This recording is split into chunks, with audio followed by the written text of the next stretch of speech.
What networks do you guys have on your plant floors right now? Awesome. All of them. Yeah, that's actually pretty common. If you go to change something, the first issue you run into is that how do I get on the network, right? I mean, anything. We kind of touched on this a little earlier. Everybody has a DOS PC somewhere, DOS laptop somewhere that they, yep, I see one. Two. Anybody else have a DOS laptop around? There we go. Okay, good. I won't tell you the story, but once upon a time I drop kicked my plant's DOS laptop in front of my entire department. It was a bad day. There wasn't a spare. On purpose? No, it was kind of a Kramer moment. So, anybody have DH plus? All right, so everybody's got DH plus. What did we like about DH plus? In the day, it worked. You could connect things reasonably easily, right? It didn't require. Go ahead. That 3 wires, so it's easy to troubleshoot. 3 wires, troubleshoot. It's got to be one of the wires. But you're missing something. Either flip the blue and the clear, or. Oh, and then the old standby. Anybody ever forget to put one of those on? That usually happens in a long evening. So very popular, flexible and mapping stuff. You can pretty much pick a tag somewhere, and you didn't have to worry about how the bits line up. That was always fun with remote I/O, which we'll talk about a little later. Lightning fast network here. So, you know our 57.6? Anybody still using 57.6? I mean 0.0576 megabits per second, right? Screaming. Is that really what matters? No, it's how fast your I/O updates, right? It's how fast you can get the information to the computer. So yeah, it's a little misleading, but you get the point. 0.0576 megabits per second. Okay. So to get onto this network, what do you use? Is this what you use your DOS PC for at all? No? You don't even need DOS for this, fortunately. So there are a whole bunch of ways to get onto one of these networks. Anybody have any of these cards on the bottom? All of them? Yep. My first year as an integrator, I got to buy one of these, and I remember just being thrilled at the $1,400 price tag because I didn't get a discount. This is just a small integrator. This is years ago. Okay, so typical Data Highway Plus configuration. This is actually right off the Allen Bradley site. This is pretty typical. Can anybody point out a pain point in here? A pain point on that drawing. Anybody see one? Don't say the whole drawing. Breaking the cable anywhere. Point to that. That's a gateway. That's got a lot of ways that can go. You got to maintain that. There's a pain point, right? You're going from network to network. You got some sort of black box or something. You got KAs. You got all this stuff. You guys probably have all this stuff. Okay, so you guys, this is old hat. Nothing real exciting to talk about here. I just wanted to put that up there. Where's the SRs? Yeah, don't have them on this one. Okay, so universal remote I/O. We've talked about this a little bit today. Anybody have remote I/O network?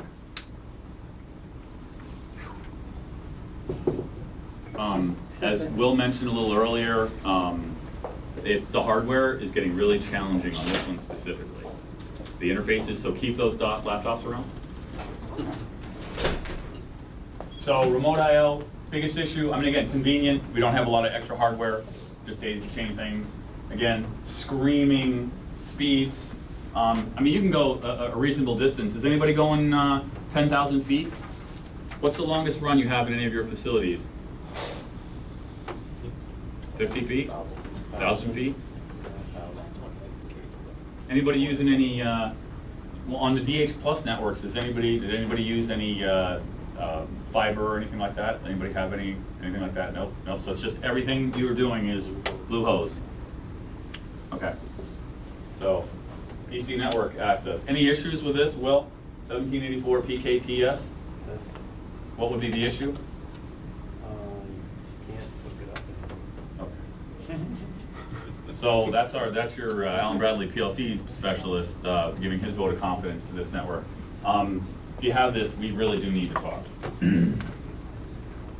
Okay, typical configuration. What I want you to note is that there's a lot of stuff on here. Does anybody have a network that looks like this? Anybody have robots on remote IL? Anybody have data liners? Anybody been to a class lately on migration? Can you find anything on there that is, I'm going to say Flex IL is a pretty easy, we haven't talked much about IL, but Flex IL, there are Ethernet adapters for that, so that's a pretty easy one. What else is on there? 1771 IL, we talked about some Ethernet conversion on there. Yep, the IL blocks, especially the 1791s. Oh, I want to throw up a graphic here, because one of you guys mentioned that they wanted to see it. So this is on the Allen Bradley site, ab.com silver. Okay, this is the mother lode of everything. What I wanted to show you is all of these are somewhere in the silver discontinued obsolete range. So if you have any of these products, where are we? 1771 we're talking about, 1791, there it is. It's not Compact all- block, right? It's not all of the products, but there is some Yes. products. Just to clarify, there's Yeah. Flex IO that is not there, Yes. but there's some. Yes, there's some. So yes, as a whole, we have not made a whole topic of I/O. I/O is typically, once we get the network adapter, the I/O can kind of happen a little less painfully than if you had to rewire every little connection. So I want to make sure you guys actually saw that website.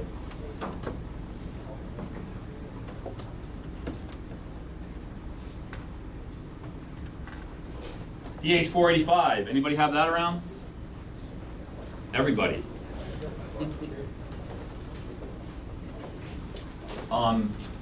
Man, that is also screaming fast.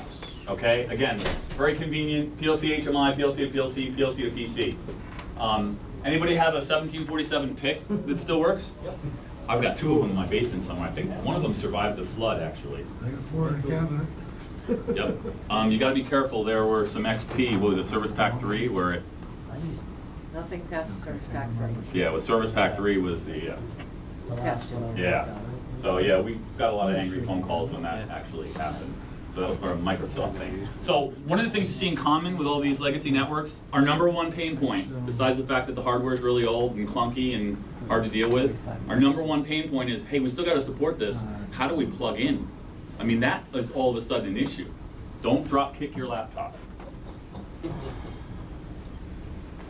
So what you see on this drawing of a DH485, notice that there's some sort of, I'm just going to call the black box in between everything, right? There's got to be something, there's got to be some card or something to get on the network. Just painful, painful, painful, expensive. So what you're seeing with the older products versus what we're coming out with today, we've got what we need to get on the Ethernet IP typically built in to our latest generation. So it's no longer shoehorn it in after the fact. So we're building the networks into our integrated architecture. All right, yeah, this kind of illustrates that point. I know that's an eye chart. I don't want you to read all this because it really doesn't matter. How many items are on that chart? There are a lot. Those are a whole bunch of bridging and routing options for these networks. That's a hell of a long list right there. So the good news is, hey, we're still out there trying to support all this stuff, right? That's good news. I mean, well, at least we can talk about it, right? It's not like, well, oh, I don't know what that is. We actually have it on the site. We can do something with this. The bad news is, look at all those pieces of equipment that we need to bridge and route. That's pain. There's certainly manuals available. Okay, has anybody ever heard of Common Industrial Protocol? Has anybody ever been to a Networks on tour that we did a couple years ago? Common Industrial Protocol. It's what we use in our current Allen Bradley networks, Rockwell networks, all right? It's open and standard. It's managed by third-party ODVA. Open Device Vendors Association, right? I believe that's what it is. So it's not just Rockwell, there are a bunch of companies on this. So what do we have on a SIP network? And the three SIP networks are Ethernet IP, ControlNet, and DeviceNet. So my point of putting these three slides on here, Ethernet IP, ControlNet, DeviceNet are still very viable networks. I'm not calling them legacy networks. They are not. They are still viable. And there's a hell of a lot of DeviceNet out there, and there's a hell of a lot of ControlNet out there. So that is still being supported. However, where are we putting our money as a company? We are investing in Ethernet IP because that has the opportunity for the most growth because it ends up being banned. So it's not just us. So what do we get on a SIP network? Control, configure, collect on one wire, seamless bridging and routing. If it's seamless bridging and routing, we don't necessarily need a bunch of that hardware I showed you on the previous slide. That's all painful.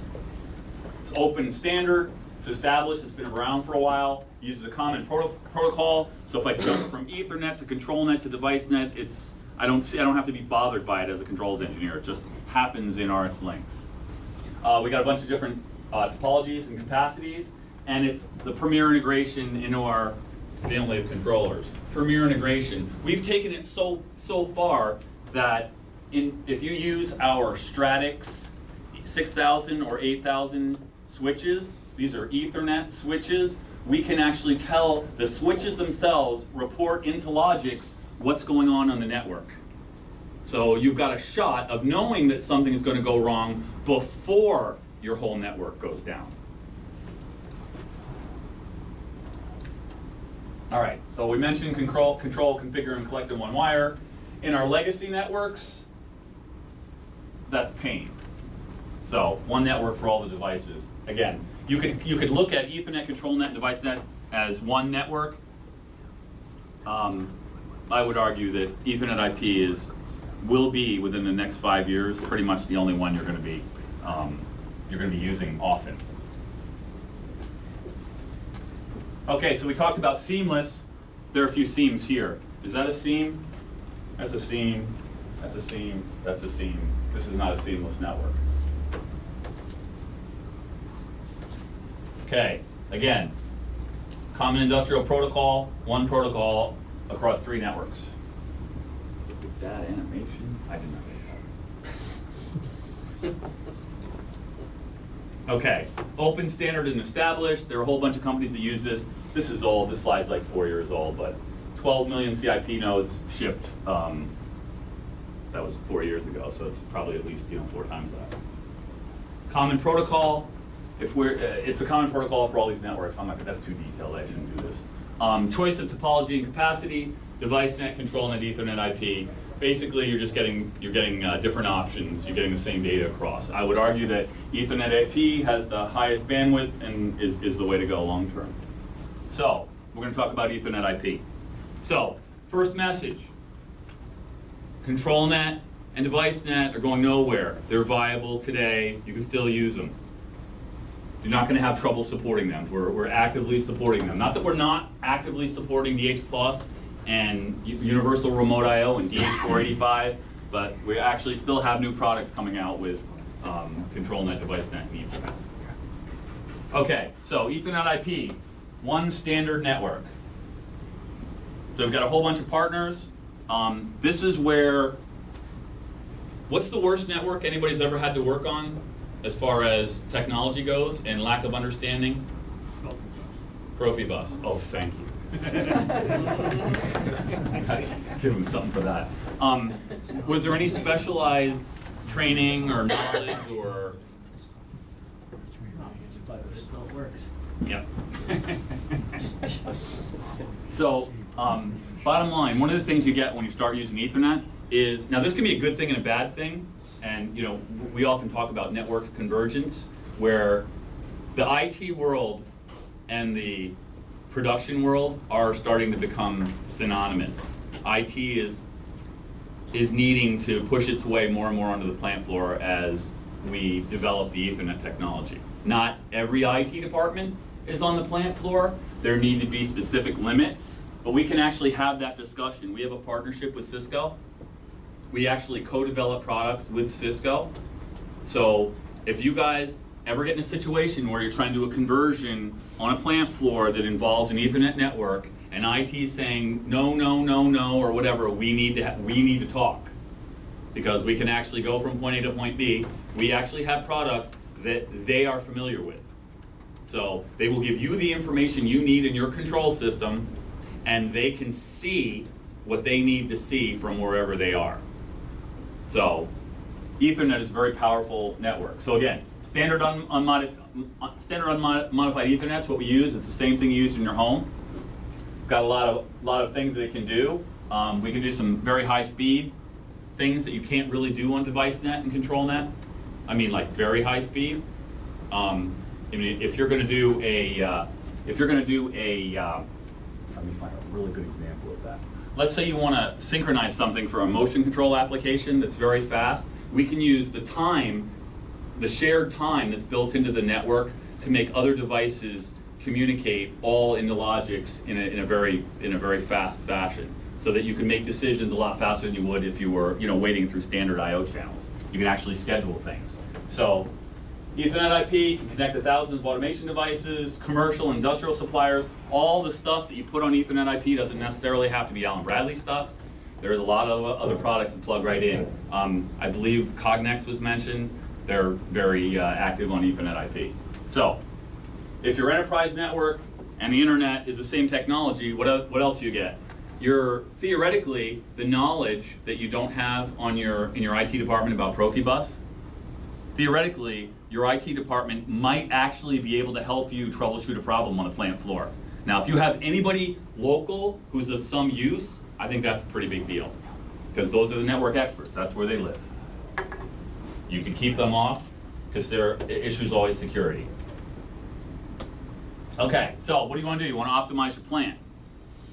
How do you optimize your plant? Automation and IT integrated. What do we use as future-proof? Future-proof means right now we're running. Oh, by the way, does anybody know the speed, the bandwidth that we typically have on Ethernet IP nowadays for Allen Bradley products? 100 megabits per second, which is still kind of slow, right? Because we're seeing gigabit lines and everything. So it's not real difficult to extrapolate and see that, in 5 years, maybe 10 years, we're looking at gigabit, right? I mean, it's the same technology. Nothing's changing except for the switch hardware. The protocol is probably going to stay the same. So if you need to get information, all of a sudden we find that as the driver for a lot of different projects. If you need to get information off your plant floor so that somebody can actually do something with it, was anybody in our manufacturing intelligence seminar?